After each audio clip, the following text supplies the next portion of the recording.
ठुलो श्री सुस्तानी व्रत कथा माघ महात्म्य कथावाचक समेत सबैले श्रोता चन्दन अक्षता फूल लिएर हात जोड्नु, वक्ताले प्रार्थना पढ्नु। यम ब्रह्मा वरुणेन्द्र रुद्र मरुत सन्तुवन्ते दिव्य इस्तवे वर्दै साङ्ग पदक्रम उपनिषदै गरियन्ति यन या सामगा ध्यान अवस्थित गतेन मनमा पश्यन्ति न योगिनी यस्यन्त न विदुषुर सरगणादेवे तस्मै नमः।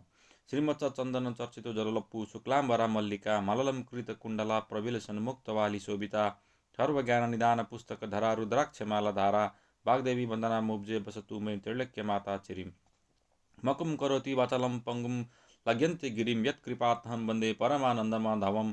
नमो भगवते तस्मै व्यासाय मिततेजसे यस्य प्रसादक्षयामि नारायण कथामिमां नारायणं नमस्कृत्य नरं चैव नरोत्तमं देवीं सरस्वतीं व्यासं ततो जय मुदिरयत्। यो प्रार्थना सकेर पुष्पाञ्जली चढाई नमस्कार गर्नु अनि वाचकले कथा भन्न थाल्नु, श्रोताले एकचित्त भएर कथा सुन्नु।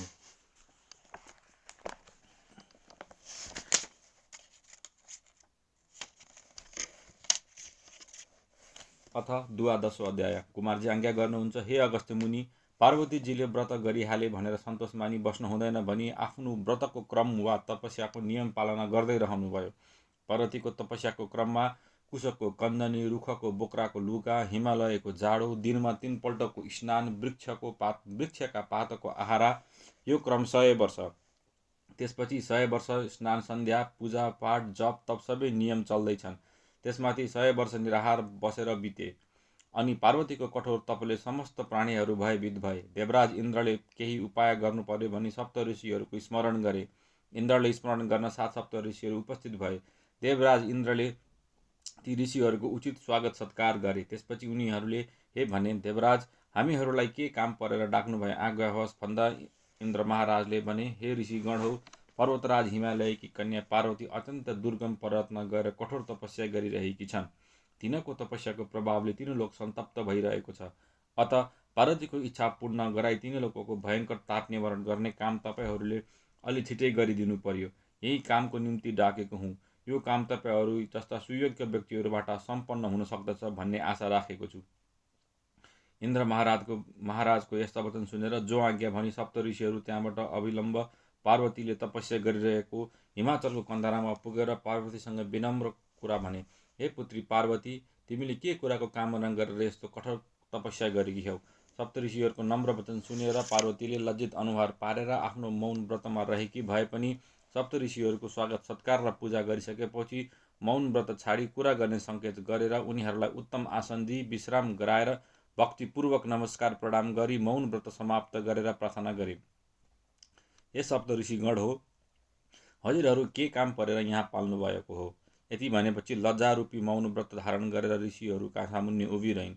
पार्वतीको उज्यालो र प्रसन्न मुख मुद्रा तथा मान्य जनप्रति सम्मानको शिष्ट भावना, प्रशंसाको योग्य विनय अनि पर्वतराज हिमालयकी एकमात्र मन परेकी छोरी भएर पनि मनमा अभिमानको अलिकति पनि भाव नहुनु, यस्ता अनेक गुणहरू देखेर सप्त ऋषिहरू निकै प्रभावित भई पुनः सोधे, हे हिमालय सुता, यस्तो कोमल कथाले यति कठोर तपस्या के को सिद्धिका लागि गरेको हो?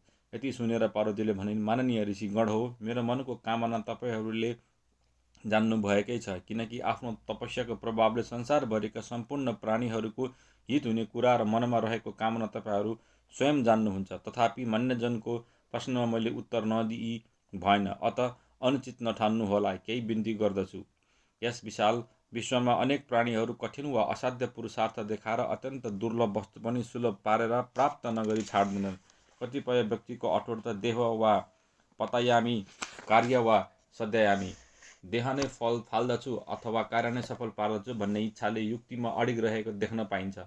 म त आकाशका फुलको माला धारण गरेको बन्ध्या स्त्रीको पुत्रको खोजी गर्न लागे जस्तो भएकी छु, किनकि जो स्वभावले अत्यन्त दुर्धर्ष हुनुहुन्छ र हिजो आज कठोर तपस्यामा गडिनु भएको छ, फेरि जसका पारिश्रमिक कार्यहरूलाई देवता अथवा दानवहरू कसैले पनि तोकेर यथार्थ रूपमा जान्न बुझ्न वा वर्णन गर्न सक्दैनन्, त्यस्ता जगदीश्वर श्री महादेव स्वामी पाऊँ भन्ने मेरो तपस्याको मुख्य उद्देश्य हो।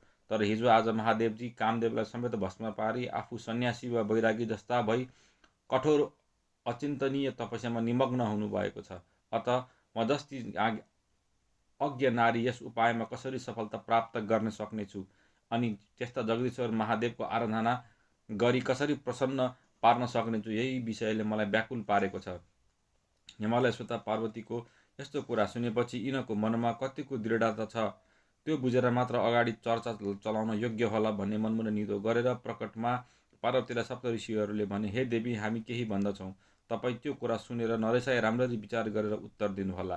त्यसपछि मात्र तपाईँको कामना पुर्याउन सक्दो सहयोग गर्न सक्दछौँ। यति भनेर सप्तऋषिले प्रश्न गरे, हे पार्वती, सम्पूर्ण संसारका प्राणीहरूको सुखको साधन दुई कुरा मानिन्छ।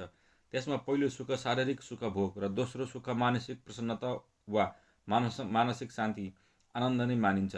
हाम्रो विचारमा देख्दै डरलाग्दा शमशानमा निवास गर्ने दिगम्बर नाङ्गा खप्परु लिने विचित्र नेत्र भएका, जेमा मन लाग्यो त्यसैमा डुबिरहने वा लागिपर्ने, होस नभएका बौला जस्ता घिनलाग्दा समाजको सङ्ग्रह गर्ने प्रत्यक्ष अनर्थको मूर्ति जस्ता सन्यासीको जै स्वभाव भएका, डर लाग्दा स्वयं आफू पनि खरानी घसेर घिनलाग्दा रक्त चुहुने गरी गिधी बोसो सुकेको मुण्डमाला लगाउने, त्यसमाथि ठुला ठुला फणा भएका सर्पहरूको गहना लगाउने, भूत प्रेत पिशाचहरूका सेना नायकहरू वरिपरि राखेर आफू माझमा बस्ने, बुढो गोरुमा चढ्ने त्यस्ता महादेव स्वामी पाएर शिरीषको फुल जस्तो अङ्ग भएकी तपाईँको तनमा र मनमा समेत के सुख शान्ति प्राप्त होला।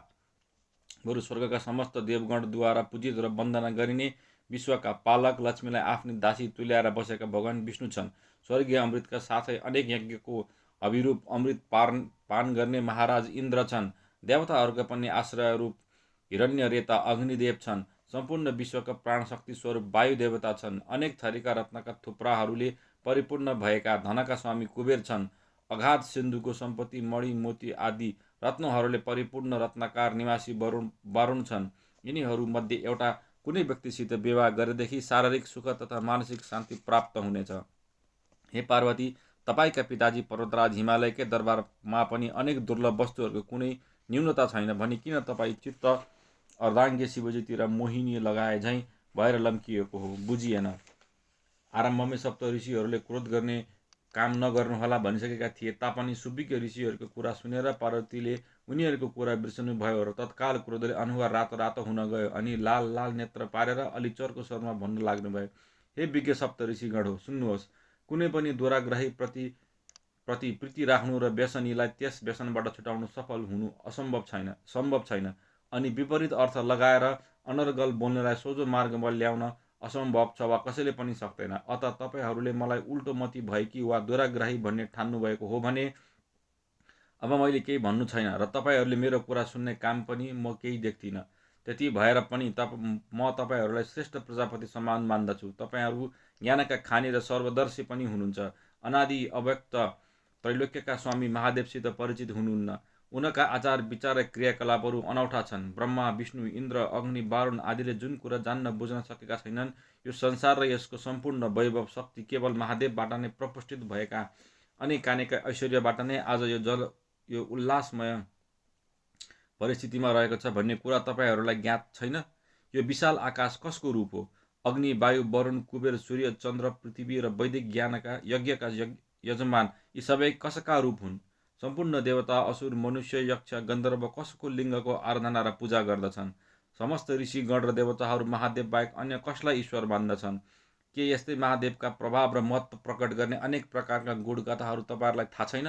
केवल महादेवकी शक्ति वा विभूतिले अडिएको अपरिमित ऐश्वर्य हुने, सूर्यको सामुन्ने दीप झैँ महादेवको अगाडि तेज हुने मलिन कुनै पनि देवताहरूलाई म आफ्नो मनमा स्थान दिन चाहन्न। हे सप्त ऋषिगण हो, एक महादेव बाहेक अन्य कसैलाई पनि मैले मन वचन कर्मले इच्छा गरेकी छैन।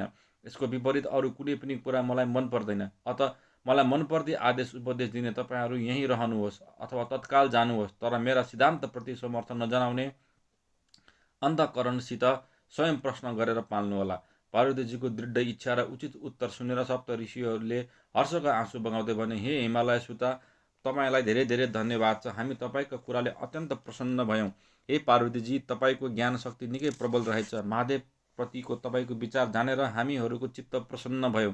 हामीहरू जगदीश्वर महादेवको शक्ति प्रभाव वा ऐश्वर्य जान्न समर्थ छैनौँ। उहाँको महिमा सबैलाई ज्ञात छ। हामीहरू त केवल तपाईँको दृढता कतिको बलियो छ भन्ने कुरा बुझ्न आएका हौँ। तपाईँको मनोरथ अब छिट्टै पुरा हुनेछ। शब्द र अर्थको, रत्न र तेजको, सूर्य र ज्योतिको जस्तो घनिष्ठ सम्बन्ध छ, त्यस्तै शिव र शक्तिको समागम पनि नित्य छ। अब आज्ञा पाए जाने थियौँ र अनेक यत्नद्वारा श्री महादेवसित प्रार्थना गर्ने थियौँ।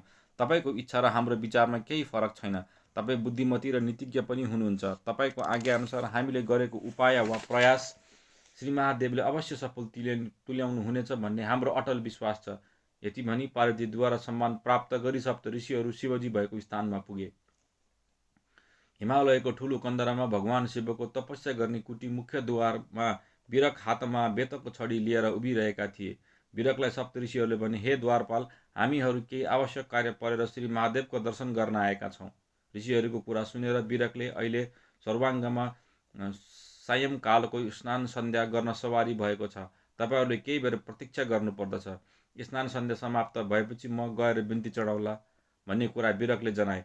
शिवको स्नान सन्ध्या सकिएको थाहा पाएपछि शङ्कर भगवानका सामु गएर विनयपूर्वक भूमिमा घुँडा टेकी नमस्कार गरेर बिरकले सप्तऋषिहरू पाल्नु भएको छ भनी बिन्ती चढाए।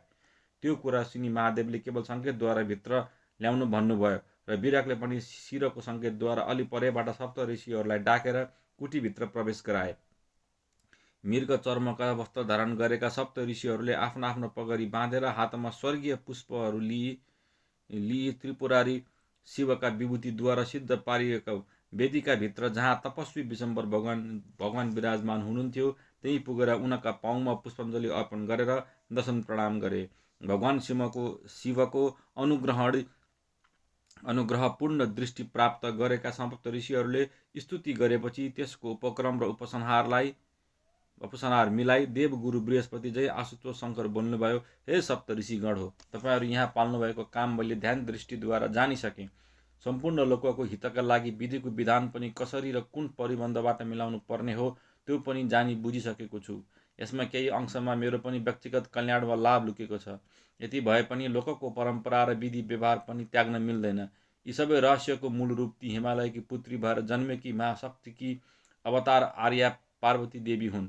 यो समस्या मिलाउन र देवताहरूको कामको सिद्धि गराउन सबैलाई हडबडी परेको छ। यो सबै सत्य र उचित हो, तापनि संसारको चलनमा ध्यान दिनै पर्दछ। लोकको मर्यादा वा नियम पालन गर्नु पनि सानो धर्म होइन। तपाईँहरूको यो सत्प्रयासमा मेरो हार्दिक समर्थन छ र रहने पनि छ।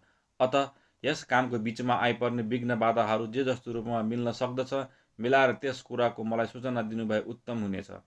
जगदीश्वर शिवको यस्तो सफा र सारगभृत वचन सुनेर सप्तऋषिहरू निकै प्रसन्न भई भगवान शङ्करको आज्ञाअनुसार त्यहाँबाट विदा भई पार्वतीको महादेवका साथ विवाह गराउने र लोक मर्यादाको पालन हुने काम सम्पन्न पार्ने भारी बोकेका सप्तऋषिहरू सरासर पर्वतराज हिमालयको भव्य प्रसादमा पुग्दा भए। त्यहाँ पर्वतराजले मान मर्यादा अनुकूल स्वागत सम्मान गरे अनि विश्राम गरेपछि चर्चा सबै सुनाइसकेर यथाक्रम महादेवसित भेटघाट र छलफल अथवा विचार विमर्शको अन्तिम परिणाम स्वरूप तपाईँ पुत्री पार्वतीजीको विवाह सम्बन्ध विश्वभर भगवान श्री शिवजीसित हुनु अत्यन्त आवश्यक हुन आएको छ। यो कुरा विधिका विधानको सारपूर्ण ठुलो सफल उद्देश्य हो। यो रहस्य एक जान्नु बुझ्नु भएर भगवान शिवले तपाईँकी कन्या पार्वतीको चाहना पनि गर्नुभएको छ। स्वयं श्री महादेवले तपाईँकी पुत्री पार्वतीको इच्छा गर्नु धेरै ठुलो सौभाग्यको कुरा हो। अत उहाँको बलिष्ठ बाहुबलीमा आफ्नी पुत्री सुम्पेर आफ्नो र आफ्ना वंशको उद्धार गर्नुहोस् अनि देवताहरूको ठुलो काम पनि यसैबाट पूर्ण हुनेछ र दानवी शक्तिबाट संसारको उद्धार भई दैवी शक्ति पूर्ण स्थापित हुनेछ। विज्ञ सप्तऋषिहरूको यस प्रकार विचार जानेर हर्षित भएका पर्वतराज हिमालयले मनमने धन्य धन्य कैलाशपति महादेव, धन्य उनको करुणा भने तर मुखले केही पनि बोल्न सकेनन्। त्यस्तो स्थिति देखेर हिमालयकी पत्नी मेनकाले हात जोडेर भन्नुभयो, हे ऋषीश्वर हो, कन्याको जन्मको सार ठुलो भए पनि यस संसारमा कन्याको जन्म हुँदा जति पुत्रको जन्ममा प्रसन्न हुन्छ त्यति खुसी कोही हुँदैनन्।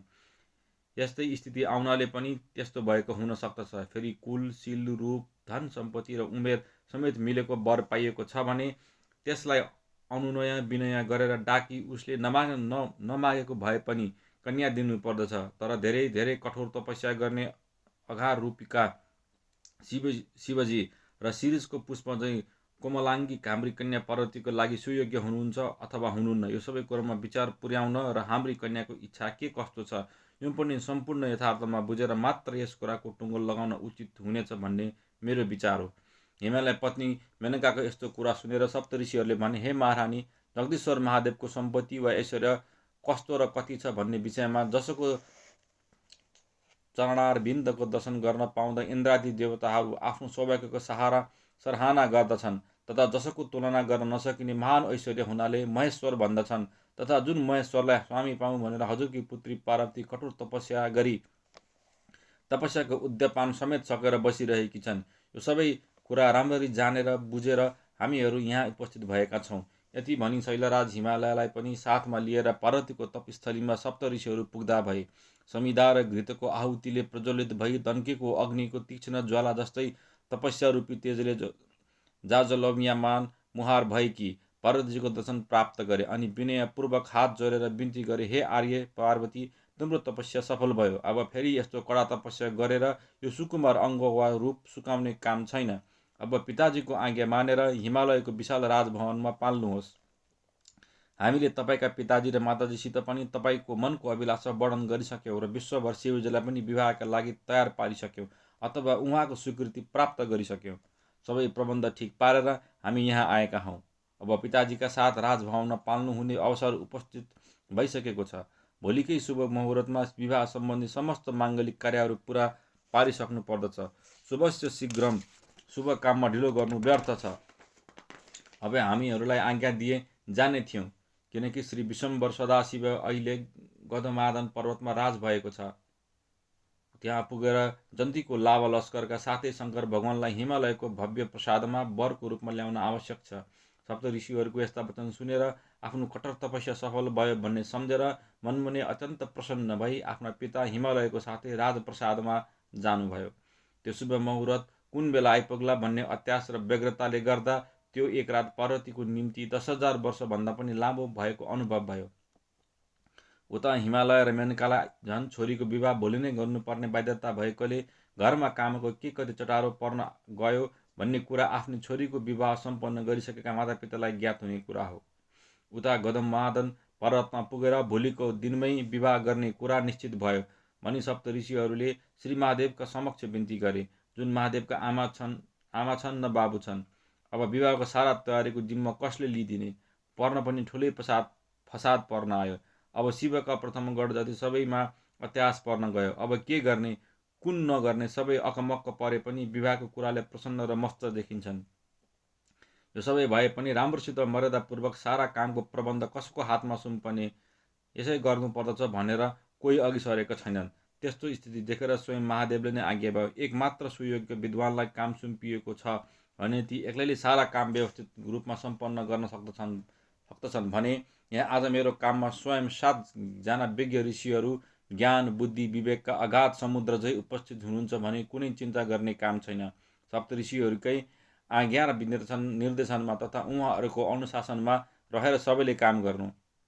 कौतुक मण्डपमा दान दक्षिणा खानपान वस्त्रभूषणहरूको काममा ऋषिपत्नीहरूको हुकुम चल्न दिनु।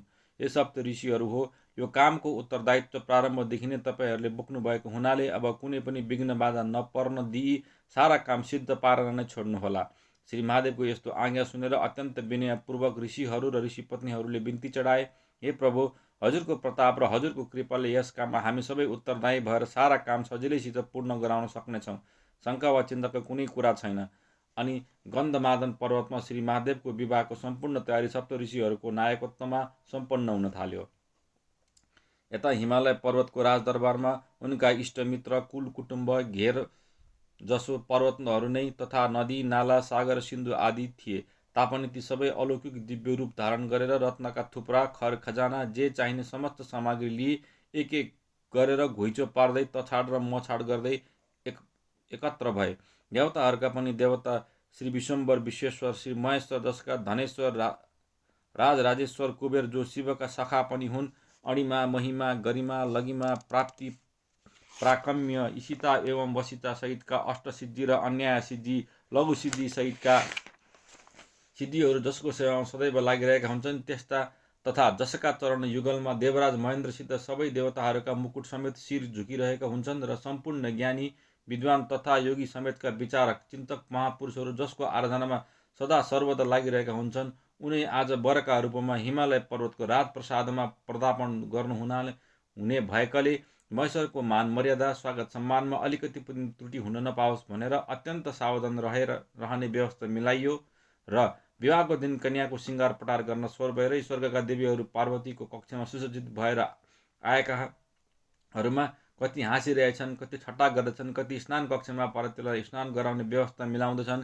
कति पार्वतीले लगाउने पोसाकहरूको छानबिनमा लागे, कति आभूषणहरूको जोडी मिलाएर ठिक पार्न लागे र पार्वतीलाई कुन सुहाउँछ कुन सुहाउँदैन, कुन उनलाई मनपर्छ वा पर्दैन, यसको छलफल गर्न लागे। कति चाहिँ टिका, टाला, माहुर, केश, काइयो, चुल्ठो, जुरो, बुकुवा, कुन्तल, अलका, बिन्दी, लाली आदिको किसिम जाँच्न र छान्न लागे। कति सुन्दरीहरू बाँच्न आउने तेल, उत्तर, बाला, चुरा, बाजु, बन्दी, छल्ला, पैरी, कल्ली, औँठी, सिक्री, कण्ठहार, मङ्गलसूत्र, काञ्जी, कटिसूत्र, नुपुर, चूडामणि, मुकुट, कुन्तल, ग्रैवेयक, लम्बिका, उरुसूत्रिका, सतलतिक हार, कर्णपुर, गच्छ, गुचार्थ, गोस्तन, एकावली, नक्षत्रमाला, किङ्किडी, तुलाकोटी आदि गहनाले सज्जित पार्ने काममा अनेक सुन्दरीहरू खटिए। कति सखीहरू बुकुवा, अष्ट सुगन्धित यक्ष कन्दर्म, कुमकुम, केसर, चन्दन, गोरोचन आदिद्वारा लेपन, अनुलेपन, तिलक, चित्रक आदि गराउने तथा केश प्रसाधन, धूप, शोषण, मार्जन, सुगन्धीकरणहरूमा परिहाय, वर्म कथा र क्षेपण आख्यालान समेत गर्न थाले। उता समस्त ऋतुहरू आफ्ना आफ्ना ऋतुकालका फलफुल तत्काल उपस्थित गर्न थाले। वायु र वर्षाले हिमालय पर्वतको राजप्रसाद झारबडार र लिपपोत गर्न थाले। स्वयं विष्णुप्रिय लक्ष्मी आएर त्यस राजभवनको साजसज्जामा संलग्न भइन्। कान्ति र रिद्धि तभन्दा म के कम भन्दै भित्र पसे। चिन्तामणि आदि रत्नहरू, कल्पवृक्षहरू, औषधि, दिव्यौषधि, धातु, रस, सिन्धु, नदी, सागर र सिन्धु सबैले हिमालय पर्वतको सम्मान र महिमा वृद्धिमा कुनै प्रकारको न्यूनता आउन नदिई सारा काम गरिदिए। स्थावर जङ्गम सहितका चराचर सबैले आफ्नो वैभव प्रदर्शन गर्दा भए। हिमालय पर्वतको आज्ञाअनुसार मेरी प्रिय पुत्रीको शुभ विवाहमा जन्तीहरूको माङ्गलिक यात्रा गरी स्वयं श्री महादेवले पाउ कष्ट गर्नुभई कन्यादान ग्रहण गर्नुहुन पाल्नुहुने निवेदन पत्र लेखिएको फलफुल, पान मसला र मिष्ठान्न सहितका सगुन द्रव्यसहित लिएर मङ्गलवादका साथ ब्राह्मणहरू जाँदा भए। उता बरपट्टि गन्धमादन पर्वतमा श्री महादेव श्री विश्वेश्वर सामुन्नेको मैदान प्राणङ्गमा देवर्षि, महर्षि, राजर्षि, ब्रह्मर्षिहरूको भेटघाट, कुशल समाचारको आदान प्रदान चलिरहेको थियो। शङ्कर भगवानको निर्देशन अनुसार सप्तऋषिहरूको हेरविचारमा सम्पूर्ण काम कारबाही मिलाइएको थियो। सबैजना दिव्यालङ्कार पहिरी अधिदैविक रूप धारण गरेर निर्मल स्वच्छ बान्केका भई सेवामा उपस्थित थिए। भगवान शिवको जटाजुट कसेर टिनिक्कसित चिटिक्क पारेर त्यसमा नेत्र फिराई फेरि भावभक्तिपूर्ण चन्द्रखण्डलाई उज्जवल हुने गरेर ब्रह्माजीले स्वयं बाँधिदिनुभयो। शिरमा साना ठुला अनेक खप्परहरूको माला चमुण्डा देवीले महादेवलाई बाँधेर हाँस्दै भन्नुभयो, हे भगवान, विवाह सफल होस् र छिट्टै छोरा पाउनुहोस्। यस्तो पुत्र जन्मियोस् जसले समस्त दैव्य दानव र असुर वंशको निर्मूल पारेर त्यहाँ बगेको रगतले प्रत्येक गणसहित मलाई पूर्ण रूपेण तृप्त पार्न सकुन्। विष्णु भगवानले स्वयं अमूल्य रत्नहरू जडिनाले सूर्य झै झलमल्ल प्रकाश दिने मुकुट शिवको शिरमा पहिराएर अनेक मणि र अग्निको ज्वाला झै झल्कने नागहरूको उत्तम हार, कुण्डल, यज्ञोपवीत, कन्दनी, केयुर र कण्डक आदि तयार गराएर पहिराउनु भयो। वायुले धवलागिरी झै अग्लो र सेतो वज्र झै चिको सिङ भएको अजङ्गको साँडे जसमा महादेवलाई बसालेर जन्त लैजानु छ, त्यस साँडेलाई सिँगारेर शिवका 3 नेत्र सूर्य, चन्द्र र अग्निहरूले उज्जवल पारिदिए। श्वेत चाँदीको राम्रो बट्टामा राखिन्छ स्वच्छ भस्म लिएर स्वयं आफैले विशाल ललटमा लगाउनु भयो। नरकङ्कालको माला पनि स्वयं पहिरिनुभयो। शिवको त्यस नगरको तोरणद्वारमा आफ्ना समस्त दलबल समेत यमराज द्वारपालको रूपमा उपस्थित हुनुभयो। धनपति कुबेरले ल्याएका अनेक किसिमका रत्नहरूको बाहुबाला बाहेक दुवै बाहुलीमा शेषनाग र नागपत्नीको बाला पहिरेर दुवै कानमा वासुकी तथा तक्षक नागको कुण्डल पहिरिनुभयो। वरुणदेवले ल्याएका कमल पुष्पका मालासहित अनेक पुष्पका गुच्छाहरू पनि सबै मिलेर वररूप शिवलाई पहिराए। प्रथम गणसहित अनेक गणहरूका प्रमुखहरू पनि सबै एकत्र भएर विरक्षित निवेदन गरे, अब भगवान शङ्करको श्रृङ्गार र पोसाक आदिको काम समाप्त भयो होला। मुहार नजर गराउन 7 समुद्रहरू दर्पणको रूप धारण गरेर आइपुगेका छन्। यो खबर शिवजीलाई सुनाउनु पर्यो। अनि विरकले सबै दर्पण रूपी समुद्रहरूलाई भित्र डाकेर लगे।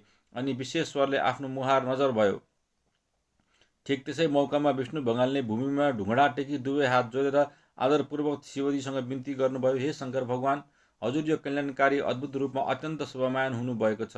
अब समय अनुकूल छ भन्ने जानेर मातृकागणहरूद्वारा रतिलाई त्यहीँ नै ल्याउने विष्णुले सङ्केत दिनुभयो र रति उपस्थित भइन् अनि सबै मातृकाहरूले बिन्ती चढाए, हे भगवान्, यिनका स्वामी कामदेव भस्म भइसकेका हुनाले हजुरको यो कौतुक स्वरूपको दर्शन गर्न आएकी छन्। जो हुकुम विश्वम्भर शिवले यो मङ्गल यात्राको मौकामा रतिको कुरा के सुन्ने वा बुझ्ने, केवल बायाँ बाहुलीले सङ्केत गरेर अन्त्य हटाउने आज्ञा गर्नुभयो। अब जन्तीको प्रस्थान गर्ने बेला भयो। सप्तऋषिहरूले जन्ती हिँडाउने कार्यक्रम मिलाएर महादेवलाई सो कुरा सुनाए। उता हिमालय पर्वतमा कन्यातर्फ त्रैलोक्याधिपति शिव जस्ता वर भएपछि उनका जन्ती पनि उहाँ जस्तै अत्यन्त उत्तम श्रेणीका हुनन् भन्ने कुरा विचार गरेर त्यस्तै अनुसार स्वागत सत्कारको प्रबन्ध, सम्मानको व्यवस्था, निवासको प्रबन्ध, स्नान शौच आदिको व्यवस्था, शय्या आसनहरूको इन्तजाम, खानपानको प्रबन्ध, सेवा चाकरी गर्ने व्यवस्था र मनोविनोदको लागि नाचगानको प्रबन्ध, अनेक रमणीय दृश्यहरू हेर्ने प्रबन्ध, यस्ता समस्त आवश्यक व्यवस्था मिलाएर तयार पारियो। खाद्य सामग्रीमा दाल, चामल, पिठो, नुन, मसला, फल फूल, मेवा, सागपात, मिष्टान्न, सक्खर, चिनी र मिश्री आदिको पर्व जस्तै थुप्रो लगाइए। दुध, दही, घिउ, महका साना ठुला अनेक तलाउने तयार गरिए। लुगा फाटो, सुन, चाँदी, भाँडा बर्तन, हिरा, पन्ना, मुगा, मोती, मर्कत, माणिक आदि रत्नहरूका ठुला ठुला थुप्रा लगाए। विवाह वेदी, कौतुकागार आदिमा हरिया बाँसका अग्ला अग्ला लिङ्गा, केराको थाम, पञ्चपल्लव, फुलमाला, फुलका गुच्छा, लावा, धान, जौ आदिले कलश सिँगार्ने काम पनि पुरा गरियो। रत्नहरूका र तेजिलो जडीबुटीहरूका अनेक प्रकारका बत्ती आदिका पङ्क्ति लागे, अर्थात् पुरा प्रबन्ध मिलाइयो। कुनै वस्तुको न्यूनता वा कमी थिएन। उता गन्धमादन पर्वतमा व्यवस्थापक हुनुभएका सप्तऋषिहरूले विवाह सम्पन्न गर्ने शुभ लग्न धर्मशास्त्र र ज्योतिषशास्त्र सहितका प्रत्येक आधारमा हेरी धुलौटोमा कोरी उत्तम मुहुर्त निकालेर लग्न पत्रिका तयार पारे। त्यसै अनुसार विवाह गर्ने शुभ मुहुर्त तिथि यस प्रकार अङ्कित गरिएको थियो। मार्गसुदी 15 सोमबार लग्नका स्वामी आफ्नो स्थानमा रहेर बुध एवं चन्द्रमा पूर्ण रूप भएको अनि शुद्ध नक्षत्र परेको, कुनै पनि पाप ग्रहको दृष्टि नपरेको र शुभ ग्रहको पूर्ण दृष्टि रहेको तथा सौभाग्यदाता, सर्व सुखकारी, उत्तम सन्तान उत्पादनकारी, दाम्पत्य प्रेम अविच्छिन्न प्रदान गर्ने, भाग्यवश मिल्न आएको यो उत्तम लग्नमा महामाया पार्वतीजीको भगवान शिवद्वारा पाणी ग्रहण गर्नुभयो अत्युत्तम देखिन्छ भन्ने कुरा स्पष्ट उल्लेख गरिएको साइतपत्र माङ्गलिक यात्रा गर्दै सुविज्ञ ब्राह्मणहरू र ज्योतिषगण समेत साथमा गई गिरिराज हिमालयको भव्य प्रसादमा पुर्याइयो। शिवजीको विवाह वैशाख शुक्ल अक्षय तृतीयको दिन भएको थियो भन्ने प्रमाण पनि पाइन्छ, तर ठोकुवा भन्न सकिन्न। पुण्याहा वचन गरेर दही, अक्षता, दुबोको माला, हलेदो, सर्स्यु र फलफुल समेत दर्शन गराएर माला दिई पार्वतीजीलाई कौतुकागारमा त्यो शुभ विवाहको लग्नपत्र पढेर सुनाइयो। यस खुसीको अवसरमा ब्राह्मणहरू र ज्योतिषगणलाई उत्तम सुवर्ण वस्त्र रत्नहरू समर्पण गरियो। यो कार्य सम्पन्न गरेर ज्योतिषीहरू र ब्राह्मण वर्ग शिवको निवास स्थान गन्धमादन पर्वततर्फ फर्किए। उहाँ पुगेर श्री शिवजीलाई हिमालयको भव्य राजभवनको साजसज्जा र सौन्दर्य आदिको वर्णन गरेर सुनाए। त्यसपछि सप्तऋषिहरूले विरगजीलाई विस्तारपूर्वक बुझाउनुभयो, हे विरगजी, विवादी मङ्गल यात्रामा जन्ती हिँडाउँदा ऐना समेतको मङ्गल सूचक वस्तुहरू र विद्वान ब्राह्मणहरूलाई सबैभन्दा पहिलो पङ्क्तिमा हिँडाउनु पर्दछ।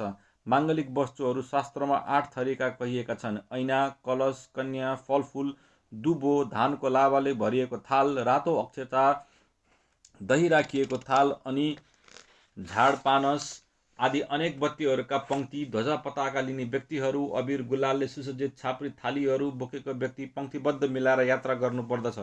सप्तऋषिहरूको कुरा सुनेर विरकले अनेक शास्त्रीय विधान र कुलका बुढापाकाहरूको तथा परम्पराको चलन अनुसार जन्ती चलाउने नियम वा कार्यक्रम उच्च स्वरमा सुनाए। त्यसमा सबैभन्दा अघि पञ्चेबाजा, नैवेद्य बाजा, डमरू, डिमडिम, महु, भेरी, श्रृङ्गभेरी, नरसिंगा, तुरही, कर्नाल, झ्याली झ्याम्टा, गोमुख, पडवब, आनक र हुडक समेत अनेक प्रकारका बाजाहरू बजाउने नगरचीहरू, तिनका पछि काग भुसुण्डी झै विविध वाद्य लिएका भुसुण्डीहरू अनि छागमुख, अश्वमुख, गजमुख र सिंहमुख जस्ता अनेक किन्नरगण हिँडे। तिनका पछि स्वर्गका दिव्य बाजाहरू लिएका गन्धर्वगण हिँडे। तिनका पछि पछि शङ्कर भगवानका भक्तगण आफ्ना आफ्ना भित्र बाजा बजाउनेहरू हिँडे। तिनको लाम सकिन साथ पङ्खा, चमर, ऐना, आशा गुर्जा र हवालाका मालाहरू बोक्न हिँडे। तिनका पछाडि कलश, ठुलो झल्लरी, छाता बोक्ने अनि कस्यौली, मड्यौली तथा मङ्गल गीत गाउने अनेक सुन्दरीहरू महिलावर्ग हिँडे। त्यसपछि दही ठेकी समेत भार बोक्ने, तिनका पछि स्वस्ति वाचन मन्त्र पढ्दै वैदिक ब्राह्मणहरू हिँडे। दुबोको माला, उत्तम पुष्पका माला, गुच्छा तथा अनेक प्रकारका फलहरू सजाएर राखिएका ठुला थाल र साना थालिया बोकेका दिव्य रूपका नागरिकहरू अनि रातो अक्षता र दहीको थालहरू बोकेका अनेक सभ्य पुरुषहरू अनि नारीहरू, तिनीहरूका पछि पछि अनेक थरीका कृत्रिम क्रीडानक अर्थात् चित्त प्रसन्न पार्ने खालका रमाइला पुतौली, खेलाउनका हाँसो उठ्ने रूप, यी सबै बोक्ने मानिस हिँडे। तिनका पछि अनेक थरीका नाचका ज्ञाता, ताण्डव, ल्यास्य, हल्लिक, रास आदि स्वर्ग, मर्त्य, पातालका प्रचलित नाच जान्नेहरू हिँडे। तिनका पछि पछि भगवान शिवका गणहरूका विशेष वाद यन्त्र र नाचहरू हिँडे। तिनका पछि पछि हाहाहुहु आदि गन्धर्वगण तथा उर्वशी, मेनका, रम्बा, तिलोत्तमा आदि अप्सराहरूका मनमोहक नाच गाना बजानाको लाम लाग्यो। तिनका पछि पछि रत्नहरूका झाड, पानस तथा अनेक दिव्य औषधिहरूका बत्ती बोकेका व्यक्तिहरू लाम लागे। बिजुलीका अनेक थरीका आतिशबाजीहरूको रमझम रमिता हेर्न लायक देखिन्थ्यो। तिनका पछाडि सम्पूर्ण दिक्पाल सहितका देवताहरू, शस्त्र सैनिकहरू र ती सेनाका सैनिक सामग्रीहरू बोक्ने घोडा, खच्चर, ऊँट, टट्टुहरूको ताँती लाग्यो। तिनका पछाडि दुलैका गहना, वस्त्र र श्रृङ्गार पटारका मन्जुसा, करण्ड, पिटक भन्नाले पेटी, पेटारा, बट्टा, सन्दुक आदि बोक्ने गणहरूको लाम लाग्यो। अनि पोसाक र गहना आदि पहिराइदिने अनेक विज्ञ व्यक्तिहरू र महिलाहरूको पङ्क्ति अघि बढ्यो। तिनका पछि पछि शिवजीका प्रमुख गणहरू र मुख्य बाजा बजाउन सिपालु व्यक्तिहरूको लाम लाग्यो। तिनका पछाडि नाना प्रकारले सिँगारिएका श्यामकर्णा आदि घोडाहरू तथा शताङ्क रथ, पुष्प रथ, विजय रथ, शिविका डोली र मान्यहरूको लाम लाग्यो। त्यसपछि अनेक विशिष्ट अतिथि र अनेक पूर्ण विश्वासपात्र सेवकहरू एवं पर्वरक्षक अङ्गरक्षकहरू हिँडे। तिनका पछाडि लाभा, अबिर, चन्दन, अक्षता, मन्दरा पुष्प, बुकी फुल, सुनबुकीहरूका अनेक किसिमका सुसज्जित किस्तीहरू बोकेर बाटोमा छिर्दै अघि हिँड्ने दिव्य नरनारीहरूको पङ्क्ति हिँड्यो। तिनका पछाडि ब्रह्मा, विष्णु, इन्द्र, वरुण, कुबेर आदि देवताहरू तथा घोडा चढेका नवयुवकहरू र सैनिकहरू लाम लागे। त्यसपछि हाँसो ठट्टा गर्ने, मनमोजिगण र तिनीहरूको नाचगान गर्ने व्यक्तिहरू हिँडे। तिनका पछि आवश्यक खानपानका सामग्री बोक्ने र लिपिकार, लेखाकार एवं अनन्य कर्मचारीहरू, आफ्ना विशेष सहयोगी वर्ग र चाहिने जति समस्त उपकरणहरूले युक्त भएका धन्वन्तरी, अश्विनी कुमार आदि चिकित्सकहरूको लाम लाग्यो। तिनका पछाडि शुल्भ शास्त्रका ज्ञाता वा विशेषज्ञहरू, जसद्वारा यात्रामा आइपरेको बाटोघाटो, साधु, पुल आदिमा तर्ने समस्याको समाधान हुन सक्थ्यो, तिनीहरूको पङ्क्ति हिँड्न लाग्यो।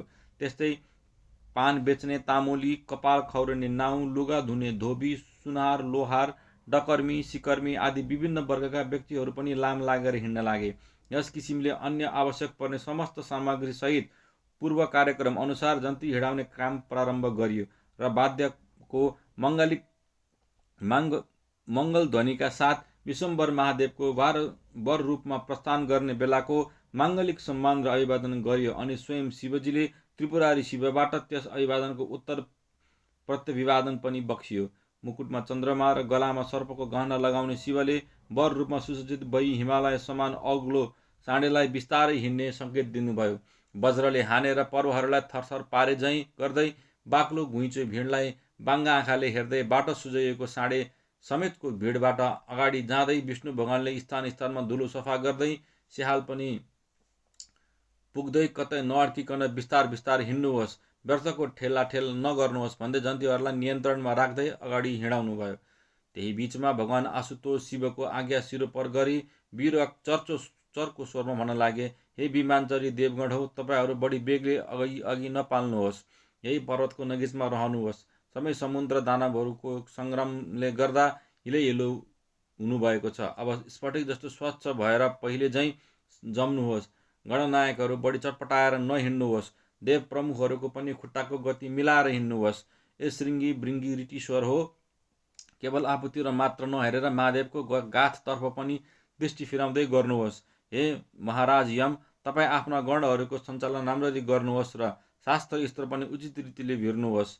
बरुरूप शिवका साथमा हिँडिरहेको मातृकाहरू घुइँचामा परेर छलिनुहोला। सावधान, नवयुवक हो, रथ अश्वहरू धेरै बढी नहिँडाउनुहोस्। आफ्ना सेवक अनुसार समेत सम्पूर्ण देवताहरू वाहन छाडी शिवका साथ पैदल नै महादेवको प्रीतिका लागि हिँड्नु भएको छ। यो उत्तम कुरा हो। आफ्ना वाहनमा चढ्नुभएका सम्पूर्ण देवताहरू पनि ध्वजा चमर फरफर पार्दै पङ्क्ति मिलाएर एकनासै चालमा हिँड्नु भए उत्तम हुनेछ। गन्धर्व, किन्नर, यक्ष, नाग सबैले आफ्नो तोकिएको लय मिलाएर राग रागिनी किन नघन्काउनु भएको? जन्तीका गहनाहरूको र वस्त्रहरूको एवं घोडा हात्ती सहितका घण्टा घुङ्रा आदिको तमुल ध्वनिलाई उत्तम सङ्गीतका गान बजानले किन थिच्नमा निहुराउन नसकेको होला? निषाद, ऋषभ, गान्धार, षड्ज, मध्यम, दैवत र पञ्चम सहितका 7 स्वरका आरोह अवरोह, गमक, मूर्छना, स्वभाव र द्रुत विलम्बित मध्य लयहरूको ताल समेत मिलाएर नाचको रमझम किन राम्ररी भइरहेको छैन? नारद, तुम्बरु आदि ऋषिहरूका वीणा र एकतारहरूको झङ्कार किन जम्किरहेको छैन? वीरकको यस्तो निर्देशन सुनेर सबै चङ्ख भई धमाधम आफ्ना बल बुद्धि र शक्तिले गाउने बजाउने नाच्ने तथा जन्तीलाई उचित कायदाले अगाडि बढाउने आदि काममा तत्काल लागि परे, अर्थात् चनाखा हुन गए। यताउति हेर्न छाडेर निर्दिष्ट नियमहरूको पालना गर्दै आफ्नो काममा संलग्न भए। अनि सारा जन्ती आनन्दमा मग्न छन् र हर्ष विभोर छन्। चराचर समेतको सम्पूर्ण जगतलाई आनन्दित चित्रलिखित झैँ पार्दै दिशा समुद्रमा समेत ज्वार भाटाका उताल तरङ्गहरू छल्काउँदै आकाशमा मेघहरू गम्भीर ध्वनि घन्काउँदै डाँडा काँडा चुली चुचुरा थुम्का थाम्का सबै थिच्दै मिच्दै कुल्चदै अगाडि बढिरहेको श्री महादेवको जन्तीको धारो लम्बाइ गन्धमादन पर्वतदेखि हिमालयसम्मको एक पर्वतीय प्रदेश ढाकेर व्याप्त भएको छ। घुइँचो ठेलमठेल छ, कतै कुनै पनि स्थान रित्तो देखिन्न। उता पर्वतराज हिमालयको विशाल प्रसाद र बाहिरतिर कतै तोरणद्वारहरू सुसज्जित छन्। कहीँ राम्रा मर्कत मडीका हरिया घरहरूमा ठुलो चोक र पटाङ्गिनी भएको, कतै स्वच्छ वैदुर्य मडी छापिएको भूमि छर्लङ्ग देखिने भएको, कतै स्वयं मेघ नै हिमालयको वरिपरि पहाडमा निहुरिएर झरे जस्तै रमणीय जलका छहराहरू छङछङ गर्दै बगिरहेका, अनि हजारौं ध्वजा पताकाहरू फरफराएर त्यहाँको सौन्दर्यलाई दोब्बर बढाइरहेका, स्वर्गीय पारिजात आदि पुष्पका गुच्छाहरू झरेर सुन्दर भएको स्वच्छ चौतारा देखिने, सेता राता काला पहेँला अनेक थरीका धातुहरूका विभिन्न रङले रमणीय देखिने, शोभाले परिपूर्ण स्वच्छ र फराकिला मार्गहरू र गोपुरहरू भएको, अनि अनुपम स्वरमा गर्जिएका मेघहरूका गर्जनको प्रतिध्वनि चारैतिर घन्किरहेको, फेरि बास्ना आउने फुल फुलेको, बगैँचाको सुगन्धले स्वर्गको नन्द काननलाई पनि परै बस भन्लाझै देखिने पर्वतराज हिमालयको महानगरीमा सम्पूर्ण देवताहरूले स्तुति प्रार्थना गरिएका भगवान शङ्कर जन्ती लिएर उपस्थित हुनुभयो। त्यो जन्तीको घुइँचो भिड ठेलाठेल भएको त्यो हिमालयको विशाल प्रसाद स्वयं आकुल थियो। त्यसैमा झन् जन्तीको दर्शन गर्ने नरनारीहरूको भिडले गर्दा झन् बढ्ता घुइँचो बढ्दै गएको हुनाले सबैतिर आकुल व्याकुल भएझै देखिन गयो। विश्वम्भर शिवको जन्ती कस्तो होला र स्वयं महादेव कस्ता देखिरहेका छन् भनेर हेर्ने उत्कण्ठा वा उत्सुकताले हडबडाएका नरनारीहरूको विशेष हुलाहुलले भरिएको बाटामा दगुर्ने प्रजागणको घुइँचोले गर्दा हिँड्न पनि नसकिने स्थिति भएको। त्यसैमाथि हस्ती घोडा र रथहरूको आफ्नो ठेगाना पुग्ने हडबडीको यातायातले झन अप्ठ्यारो भएको, अनि ठुला महल र भवनहरूको अट्टालिका र आँखीझ्यालहरूमा भरिभराउ भएका देवलोकमा सुन्दरीहरूका नीलकमल जस्ता नयन श्रेणीहरूले परिपूर्ण भएको त्यो हिमालयको नगरमा जति घुइँचो बढ्दै गएको थियो त्यति नै विचित्रताले पनि पूर्ण भएको स्पष्ट देखिन्थ्यो। जस्तै कुनै सुन्दरीले अलि छेउमा उभिएर जन्तीको दर्शन गर्ने इच्छा गरे पनि आफ्ना अङ्गका स्वच्छ र उज्जवल वस्त्र आभूषणहरूका प्रकाशले झन् स्पष्टसित सबैका सामुन्ने हुन्थी अथवा सबैको सामुन्ने देखिन्थी। तिनमा कुनै सुन्दरी अपूर्ण श्रृङ्गार गरी आफ्ना मित्रहरू समेत छाडेर दगुर्दै आई श्री महादेवको दर्शन पाएर आफूलाई कृत्य सम्झी दङ्ग पर्दथे। अर्की कुनै सुन्दरी आफ्नी घनिष्ठ सङ्गिनीसित बिस्तारै कानमा मुख जोडेर भन्दछे, तिमी डराएर आफ्नो मानभङ्ग गर्ने काम छैन, मानिनी बनेर दरी भएर बस्छ। दुला बनेका विश्वम्भर शिवले कामदेवलाई खरानी तुल्याएर पनि आफै फेरि मनमा भोगेको कामना राखेर विहार गर्ने अभिलाषा लिएर विवाह गर्न आएका छन्। देख्यौ, जन्ती हेर्ने हडबडीले दगुर्दा लडेकी अर्की सुन्दरी भन्दछे, अर्काकी स्वामी आएको देखेर आफ्नो विरह व्यर्थ चर्किएर लडेकी चञ्चल चित्त भएकी सुन्दरी। कामदेवमा विजय गरेर पनि फेरि कामकै लोभले हार खाएर विवाह गर्न आएका महादेवसित आफ्ना कुरामा हार मानेर को लड्यो भन्न जान्छौ कि अर्की कुन देवाङ्गमा आफू पर्दा बाहिर परेर स्पष्ट देख्न नपाए पनि कुनै युक्तिले यिनै महादेव हुन् भन्ने कुरा थाहा पाई। अर्कीले पनि यिनीहरू इन्द्रादि देवता हुन् जो आफ्नो चाकरी वा सेवाको फल छिट्टै प्राप्त होस् भनी श्री शिवजीलाई बारम्बार प्रणाम गरेर निहुरेको देखिँदैछ। अर्की देवाङ्गना भन्दछ, यी महादेव नै हुन् त होइनन् क्यारे, ती सामुन्नेको पसिनाले नुहाए जस्तै श्री महादेव हुन्। अर्की भन्दछ, हेर, यी देवताहरूका राजा इन्द्र घुइँचोले रोकिएको बाटो सफा गर्न यताउति दगुरिरहेका छन्। अर्की कुनै सुर सुन्दरी आफ्ना हातमा लिएको उत्तम श्रृङ्गारको राम्रो बट्टाको बिर्कोलाई फनफनी चक्र जस्तै घुमाउँदै आफ्नी सखीका कानमा मुख जोड्दै भन्दछ, यी अग्लो जुरो भएका र मृग मर्च भिरेको सृष्टिकर्ता ब्रह्माजी नै हुन् कि? यस प्रकार देवलोकका सुन्दरीहरूको समूहमा राग अनुराग सहितका अनेक थरीका आफ्ना आफ्ना मनका भावहरू व्यक्त भइरहेका थिए। भगवान शिवलाई पति रूपमा प्राप्त गर्नु हिमालय कन्या पार्वतीको जन्मको र उनका प्रति अटल विश्वासको सफलता हो भन्ने कुरामा त्यहाँ उपस्थित समस्त सल्लाह सुरललनाहरूको एकमत थियो भन्न सकिन्छ। इति श्री स्कन्द पुराणे केदारखण्डे कुमार अगस्त्य संवादे माघ महात्म्ये कुम शीर्षस्थानी परमेश्वराय व्रतकथायां शिव विवाह वर्णनम नाम 12 अध्याय।